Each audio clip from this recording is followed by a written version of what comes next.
Welcome back. Okay guys, seriously this time. First of all, let me just say I am so happy that you decided to click on this.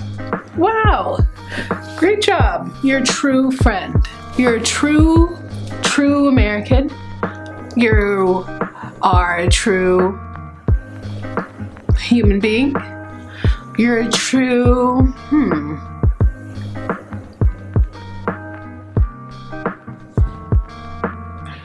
That's all the ways you're true. Okay, so no, seriously guys, welcome back to my channel.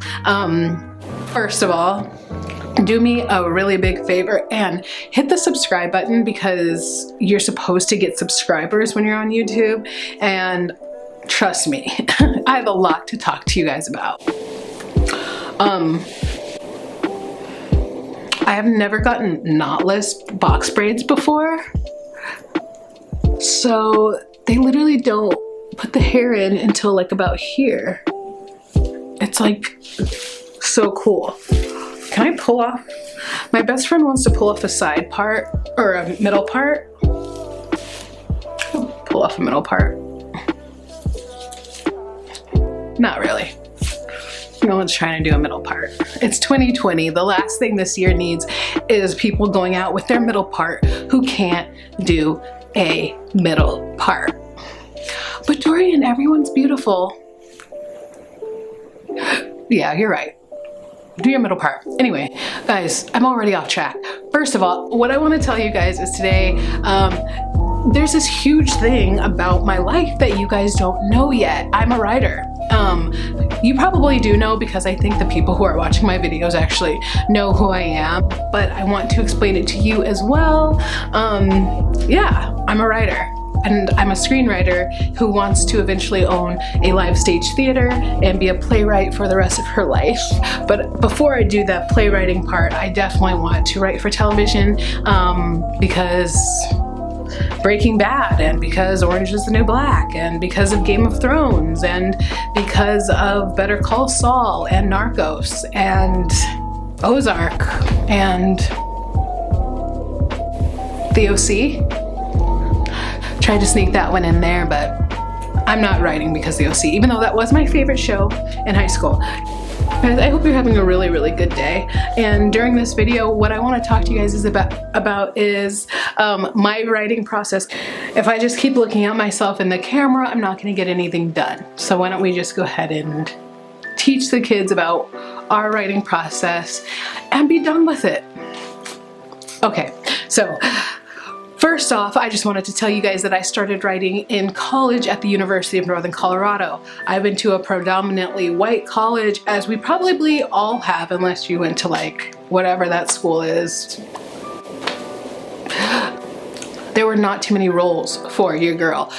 Not only that, I was very new to theater. I had just fallen in love with theater like 2.5 years, like a year and a half before going to college. So I didn't really know what I was doing anyway. But that being said, the like tiny amount of roles that were for Black people were given to the Black kids who had gone to like performing in visual arts high schools or who had been trained for their lives in this. And that wasn't me. I had just fallen in love with it and decided I want to go to college for it because I feel like it changed my life, but I still feel like it changed my life. So that being said, I wrote a script because one of the semesters I wasn't cast in anything, and then my friends acted out the script in class, or we were in the classroom, but I think it was like after hours. Either way, I was watching these actors act out my words, and I was like, that's like 1,000 times better than acting. It's so cool. You created this person. You're the reason why there is a conflict here, or you're the reason why these two people are falling in love, or you're the reason why this person just got killed or just got a promotion or whatever. You can create your own universe and have other people act it out. And that was just the most incredible feeling to me. So let's get to the real story. I've been paid for writing a few times in my life, and it's been great. I've been humbled by it, people asking me to write for them and actually giving me money in exchange for creativity. I think that's so, so cool. And I'm not trying to sound braggy or anything, but literally just, they give you money for something that just comes out of your mind. You literally just make it up out of thin air, these fake names, these fake situations, and people value that. And I love it so much. I just want to write my whole life. During the change that we're in right now in America with race relations and socioeconomic climb and all this stuff, I don't know, I won't go into that. Through this group, I ended up learning that African American writers in Hollywood only account for 4% of the writers in Hollywood. That's too, and I'm Black, so that's too little. And we have amazing stories, and we have a completely different perspective. And that's what people long for while watching TV. So you can only be excited and titillated by reading a Black person's writing, because it's going to be different than what you're used to. We see things differently, and I think it's beautiful. And you see things differently, and I've watched Breaking Bad, and as far as I know, Vince Gilligan is a white male. I don't know if he's Italian, I don't know what he is, but he's a genius. Thanks, because Breaking Bad is like the best show ever. I'll do a whole other thing on that. Okay, so I was a part of the Raise Your Percentage conference, I guess you could call it, where successful writers in Hollywood who are currently writing, they took their time to do a 30-minute Zoom meeting with Black writers, specifically Black writers, so they could raise the percentage. But who knows? It's not like offering a job or anything right away. It's basically help to get your foot in the door. So what they told us is, when you meet with your specific writer, don't ask them for a job. Don't tell them start talking about the show that you're writing. Basically just ask questions about how to get into the industry, and don't make them feel like they are the ones that are going to have to give you the job, because a lot of these people aren't going to be able to take your scripts. It'll be illegal for them if they're contracted to a certain company or studio. Like, they're not allowed to read unsolicited material. So I went in just thinking, like, I'm going to ask as many questions as I can to see how next to get onto a writing team, because that's the dream goal. Shows are written with like 5 to 10 people, and they kind of share the responsibility of writing. Chris is in here.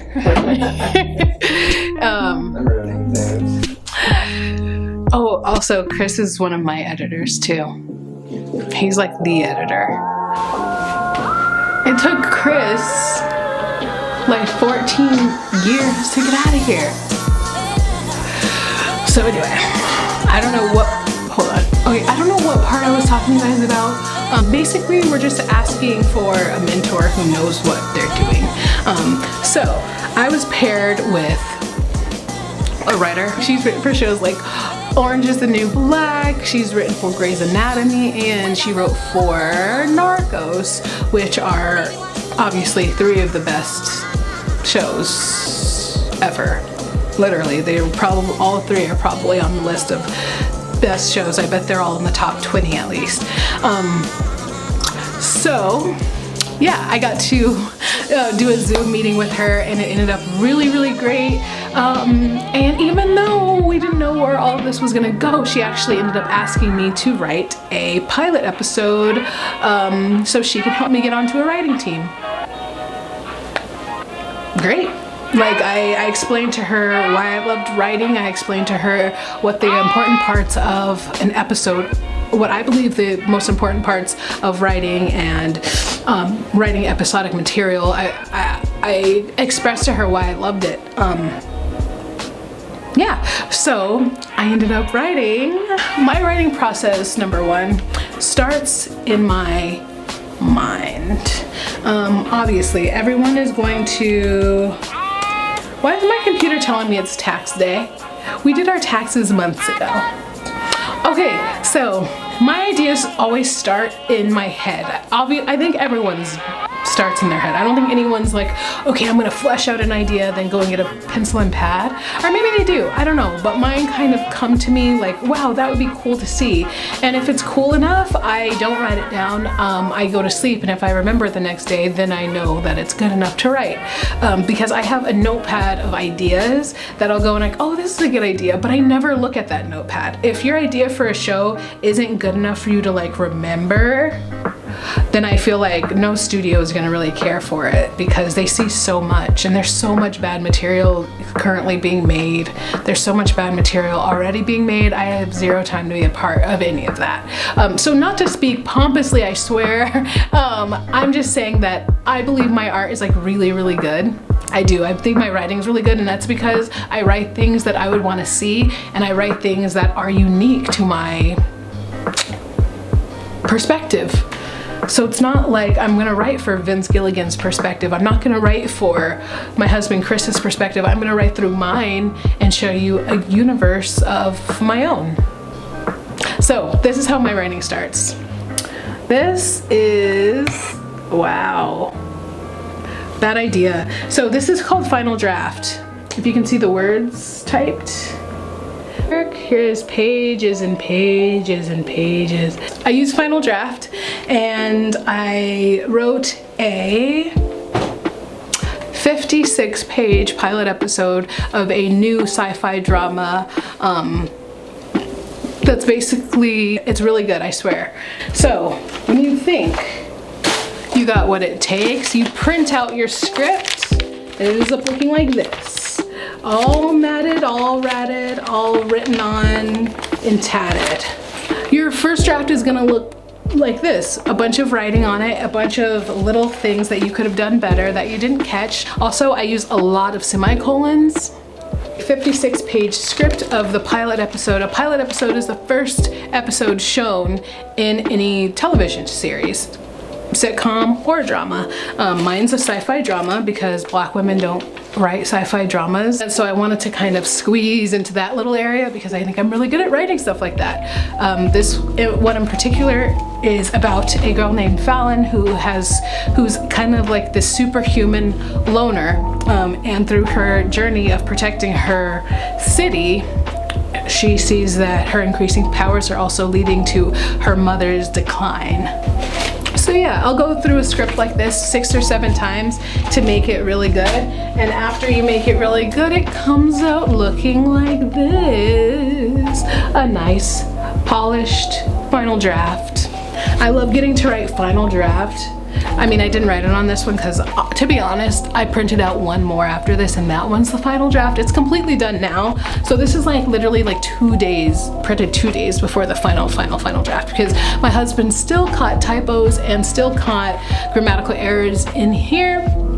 I love him so very much for actually liking to edit. He like asks to edit, and the whole page will be marked up, and I just love it because you're unwrinkling these problems every time you go back to edit something. I used to not like editing, but with his help and with my mom's help and so many people, I've been able to kind of make this a great final draft that any Hollywood executive would be pleased to read. Guys, tomorrow I'm going to send my cover letter and my pilot episode. Who knows what happens after that? I'm really excited. So honestly, what is gonna happen after that? I have already a pilot episode that I was writing before this that I'm going to continue writing in case she asks for another episode. I have something ready for her.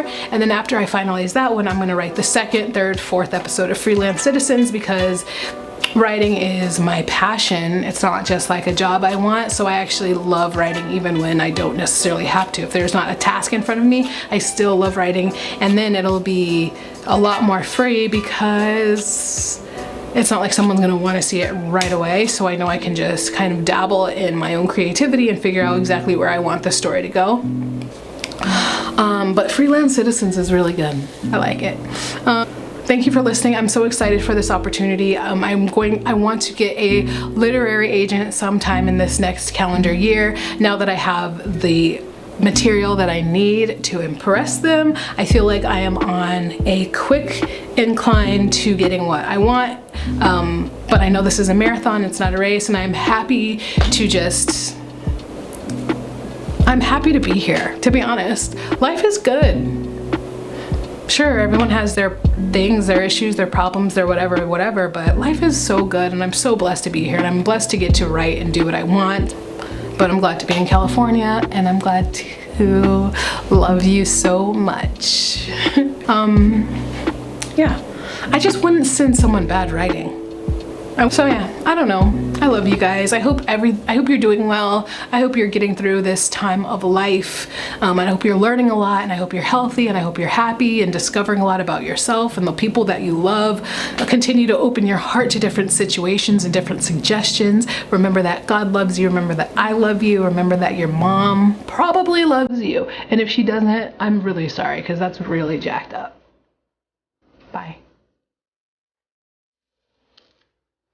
Love you.